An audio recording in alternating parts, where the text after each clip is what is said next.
Plus la question prenait de l'ampleur, plus de voix se joignaient à la conversation. Certains sont arrivés poussés par la curiosité, d'autres par le doute, certains parce qu'ils aimaient percer les mystères mondiaux, et il y avait ceux qui pensaient avoir trouvé quelque chose d'unique. Rapidement, Internet est devenu un terrain fertile pour que des communautés entières se forment autour de cette idée. Des groupes se consacraient à l'analyse de vieilles photos, d'autres débattaient de chaque détail de leur enfance, comparaient des chronologies, créaient des graphiques et des diagrammes, chacun étant convaincu de dévoiler une vérité cachée. Chaque nouvelle publication alimentait la rumeur. Chaque commentaire élargissait sa portée. Chaque théorie a attiré de nouveaux adeptes. Ce qui a commencé comme un murmure s'est transformé en une réaction en chaîne, un phénomène qui n'a montré aucun signe d'arrêt et qui a pris vie dans tous les recoins du monde numérique. Certains se sont concentrés sur leur enfance. Ils ont examiné l'Indonésie comme s'il s'agissait d'un laboratoire secret, examinant les écoles fréquentées, les lieux visités, les maisons où ils vivaient, et ont conclu que ces fragments devaient conduire à quelque chose de plus grand. D'autres se sont concentrés sur les discours. Ils ont écouté attentivement chaque mot, recherché des références culturelles, des expressions de respect, transformant des gestes simples en symboles chargés de sens. Une salutation est devenue un indice. Une vague est devenue une évidence. Les médias ont involontairement contribué à propager la rumeur encore plus loin. Lorsque les débats étaient rapportés, le public en capturait des fragments. En discutant du contexte, les détails sont passés inaperçus. En mettant en lumière l'histoire mondiale, les gens ont relié des points qui n'auraient jamais dû l'être, créant ainsi des interprétations qui ont pris leur propre vie. Les analystes politiques se sont joints à la danse, proposant leurs propres théories. Pour certains, la rumeur reflétait une anxiété culturelle. Pour d'autres, un malentendu. Il y avait ceux qui n'y voyaient que de la pure curiosité. Mais quelle que soit l'explication, la force de la rumeur n'a fait que croître. Très vite, le public international a commencé à façonner le récit à sa manière. Dans certains pays, la rumeur a été perçue comme un signe d'unité. Dans d'autres, comme indication d'une influence cachée. Dans certains endroits, comme lien avec le monde musulman. Et il y avait ceux qui le traitaient comme un mystère électrisant, sans besoin de preuves. Les documentaires ont commencé à en parler en passant. Les livres le citent brièvement. Des podcasts dédiés à des épisodes entiers. Les chercheurs l'ont inclus dans les listes des plus grands mythes modernes. Les créateurs de contenu ont transformé le sujet en matériel viral et le public l'a consommé sans arrêt. Cette rumeur a révélé quelque chose de profond sur la société. Cela montrait comment les histoires se propageaient à une vitesse impressionnante. Le peu de preuves suffit à alimenter les croyances. Comment l'imagination devient vérité pour beaucoup. Et comment la technologie moderne diffuse les idées plus rapidement qu'elles ne peuvent être vérifiées. Aujourd'hui, une rumeur n'a besoin que de 3 ingrédients pour naître, une étincelle, un récit et un public prêt à y croire. Cette rumeur avait les 3, c'est pourquoi elle est devenue un phénomène mondial. Les gens ont commencé à le répéter avec conviction. Ils parlaient comme s'ils avaient été personnellement témoins des événements. Ils ont utilisé des expressions comme « tout le monde sait » ou « c'est évident ». Ils pensaient que leur certitude était une preuve suffisante. Certains utilisateurs des réseaux sociaux affirmaient détenir des informations privilégiées. Ils ont dit qu'ils connaissaient quelqu'un qui connaissait quelqu'un. Ils ont affirmé avoir eu des nouvelles de sources non identifiées. Ils garantissaient l'accès à des documents restreints. Aucune de ces affirmations n'a pu être prouvée, mais elles ont quand même été répétées par des milliers de personnes. Puis vinrent les photos retouchées. Des images manipulées pour paraître authentiques, le montrant dans des sites sacrés ou des lieux où il n'est jamais allé. Ces images se sont répandues rapidement. Beaucoup n'ont pas remis en question leur véracité, les acceptant immédiatement. Et la rumeur a pris encore plus de force. Les moteurs de recherche étaient remplis de questions, pourquoi cette rumeur est-elle si populaire? Y a-t-il des preuves cachées? Y a-t-il un passé secret? Des sites internet ont publié des articles tentant d'expliquer cet intérêt. Mais chaque texte, même ceux démentant la rumeur, n'a fait qu'accroître sa visibilité. Même ceux qui n'y croyaient pas continuaient à parler de lui. Les discussions, involontairement, ont maintenu l'histoire vivante. Les débats ont porté davantage sur le sujet. Les disputes éveillaient la curiosité des autres, et cette curiosité amenait davantage de spectateurs à la rumeur. Au fil du temps, la rumeur a pris son essor. Cela s'est arrêté en fonction de faits ou de nouvelles informations. Il existait parce que les gens continuaient à le nourrir. Cela existait parce que c'était mémorable, parce que c'était dramatique. Certains y voient une arme politique. D'autres, comme critique culturelle. Certains y voyaient une mauvaise compréhension de l'identité mondiale. Et ceux qui l'interprétaient comme un reflet de la psychologie humaine ne manquaient pas. Chacun avait sa raison, son explication. Mais tout le monde, ensemble, a entretenu la rumeur.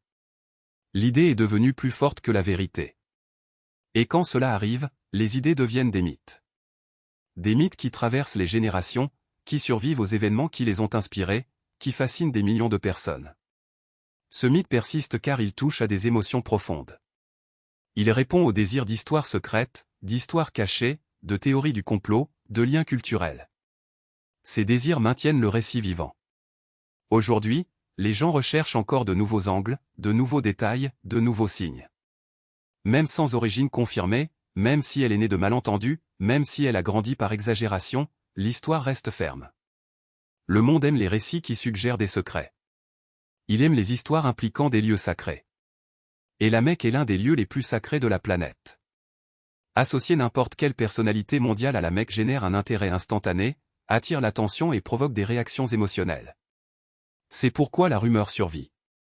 Il satisfait la curiosité, nourrit l'imagination, satisfait le besoin de mystère et renforce la conviction que l'histoire recèle des portes cachées. La rumeur n'a peut-être aucun fondement factuel, mais elle est enracinée dans l'émotion humaine. Et l'émotion est le carburant le plus puissant de toute histoire. Plus durable que la logique, plus fort que les preuves, plus puissant que la réalité. Je suis ici pour parler d'un débat qui ne fait que prendre de l'ampleur. J'entends les questions surgir partout. Je vois les allégations se multiplier chaque jour. Je comprends pourquoi le mystère attire tant d'esprits. Les rumeurs semblent souvent plus importantes que les vérités prouvées. Les histoires gagnent en force lorsqu'elles se répètent. L'incertitude crée la fascination et la confusion transforme de petits indices en conclusions dramatiques. Certains disent que les vieilles photos cachent des significations secrètes. D'autres pensent que les environnements de l'enfance façonnent des récits cachés. Il y a ceux qui pensent que les paroles respectueuses révèlent des identités cachées. Beaucoup font confiance aux publications en ligne sans vérifier les sources. Le contenu viral se propage plus rapidement que les informations vérifiées. Les gens partagent avant même de lire attentivement. Dans le monde numérique, l'émotion l'emporte souvent sur la logique. Mon objectif est de lever doucement ce brouillard. Je veux que les gens réfléchissent plus attentivement avant d'accepter un récit. J'invite chacun à vérifier chaque affirmation, à rechercher des sources fiables, à remettre en question ce qui semble trop beau pour être vrai. La vérité demande de la patience et de l'équilibre. Cette rumeur a parcouru un long chemin, changeant de forme à chaque nouvelle interprétation. Elle a grandi avec la répétition, elle a survécu parce que le silence alimente la spéculation.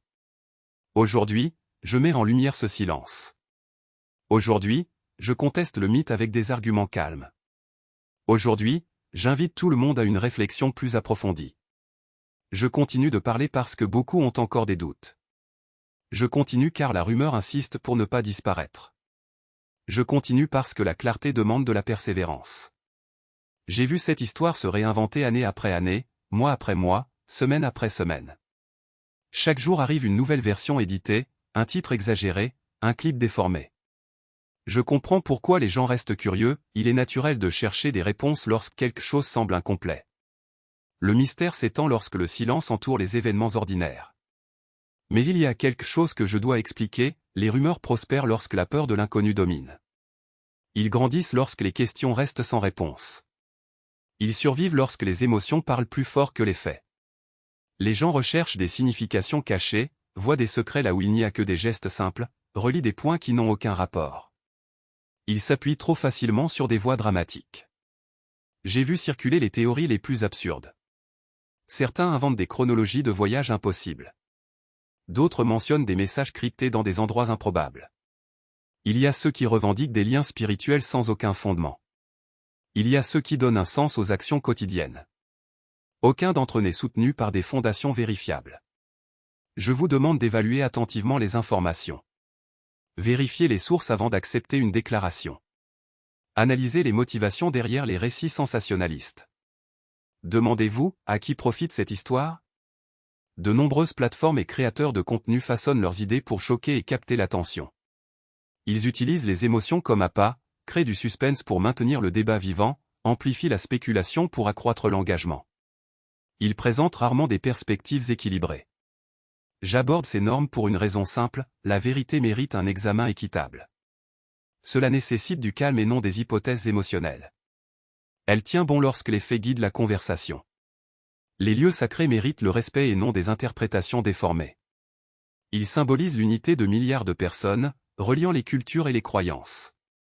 Son importance ne doit pas servir à alimenter les rumeurs. Le respect n'est pas synonyme d'affiliation secrète. La reconnaissance n'indique pas une loyauté cachée. L'admiration ne confirme pas des origines inconnues. La compréhension ne crée pas de récits cachés. Je partage ces réflexions avec l'intention d'ouvrir des voies de dialogue. Je veux que les gens abordent les mystères avec sagesse, qu'ils séparent la fascination de la spéculation, qu'ils distinguent les histoires de la réalité. Je veux qu'ils reconnaissent le pouvoir du contexte. Cette rumeur persiste parce que le drame est plus attrayant que la clarté. Le mystère captive facilement l'imagination. L'incertitude devient un terrain de jeu pour la créativité. Mais la clarté reste essentielle. Cela apporte la paix dans des débats confus, réduit les malentendus inutiles et aide les communautés à faire à nouveau confiance à l'information. J'espère que mes paroles inspireront une réflexion plus approfondie. J'espère que les auditeurs repenseront les récits qui circulent. J'espère que vous privilégiez la vérité à l'exagération. J'espère que vous adoptez l'équilibre. Parce qu'en fin de compte, la clarté n'est pas seulement un choix, c'est un acte de respect. Respect de la vérité, des traditions et de nous-mêmes.